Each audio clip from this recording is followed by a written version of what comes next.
মাত্র ১৯ দিনে বিচার কার্যক্রম শেষ। ৫টি শুনানির পরই এলো বহুল আলোচিত রামিসা হত্যা মামলার রায়।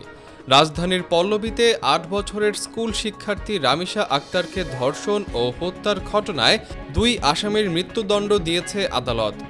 রোববার বেলা ১১টার পর ঢাকা মহানগর শিশু সহিংসতা দমন ট্রাইব্যুনালের বিচারক মাসরুর সালেকিন এ রায় ঘোষণা করেন। রায়ে মামলার প্রধান আসামি সোহেল রানা এবং তার স্ত্রী স্বপ্না খাতুনের মৃত্যুদণ্ড দেওয়া হয়।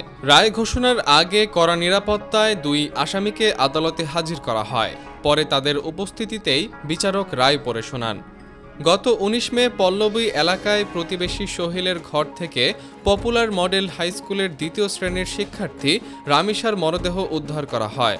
পরদিন তার বাবা আব্দুল হান্নান মোল্লা পল্লবী থানায় মামলা দায়ের করেন। নথিপত্রে দেখা যায়, তদন্ত শেষে সোহেলের বিরুদ্ধে ধর্ষণ, হত্যা ও আলামত নষ্টের অভিযোগ আনা হয়। অন্যদিকে স্বপ্নার বিরুদ্ধে আলামত নষ্ট, মিথ্যা তথ্য প্রদান এবং অপরাধের সহায়তার অভিযোগ আনা হয়। প্রসিকিউশনের দাবি, সাক্ষ্য প্রমাণ ও জবানবন্দির মাধ্যমে অভিযোগ সন্দেহাতীতভাবে প্রমাণিত হয়েছে।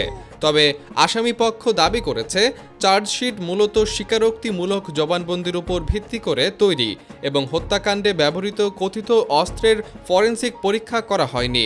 মাত্র 5টি শুনানিতে বিচার শেষ করে ঘটনার ১৯ দিনের মাথায় রায় ঘোষণা করায় বিষয়টি দেশজুড়ে আলোচনার জন্ম দিয়েছে। সংশ্লিষ্ট আইনজীবীদের অনেকেই বলছেন, ধর্ষণ ও হত্যা মামলার বিচারে এত দ্রুত রায়ের নজির খুব কমই দেখা গেছে।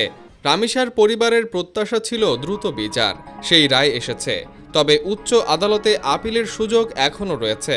ফলে এই আলোচিত মামলার পরবর্তী আইনি প্রক্রিয়ার দিকেও নজর থাকবে দেশবাসীর। ডেস্ক নিউজ, অগ্রযাত্রা প্রতিদিন।